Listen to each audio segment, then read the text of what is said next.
Guys, nahuli tayo ng may-ari. Ayan.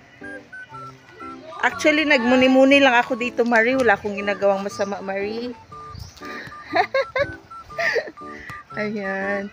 Ang hirap pala ang hirap pala magnakaw ng prutas ng ating silingan. Alam ba na may-ari? Dito ka? Ganda ka ng prutas dito. Alam ba na may-ari yan? Secret lang yan, Marie. Ari ko. Asa ba bandaan eh? Yun. Nakawin mo pa yun, oh. Haba wala pang may-ari. Nakawin mo na yun. Dapat lagi na tayo videographer. Lisod kayo ba? Kita ang vlogger. Kita tigsungkit. Kita po ang videographer. Pag-upload, ani, kita po mag-like. Ilang kaya kapalitan na kay million views.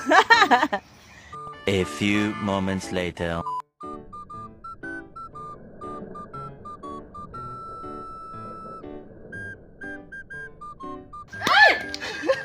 Lata na. Kung saan pagbalik ta daan eh? Di siya dapat i-out mo muna. Ay, wag na lang. Saan ba ikaw deto? Paglata talaga siya. Di na yan. Sayang, dagko pa naman. Yan. Di na kagat na. Nakakahangak din naman pala kung ginagawa natin, Marie.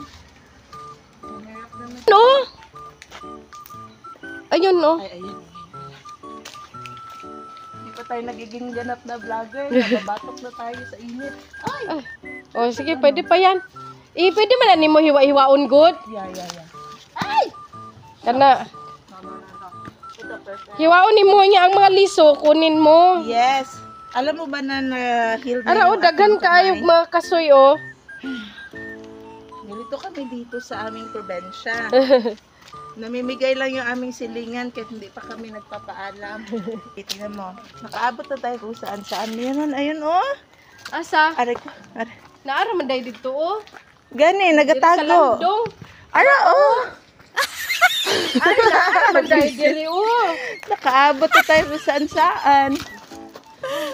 Kunin mo na lang. Kahirap ba? Para sa iyo to aking mahal na ina. Grabe yung aking pinagdaanan bago ako makauwi sa inyong bahay. Kasi Garments. wala kasi daw kasi walang Oh. Ayan na. Freshly picked from the farm. Char. Freshly picked from the silingan.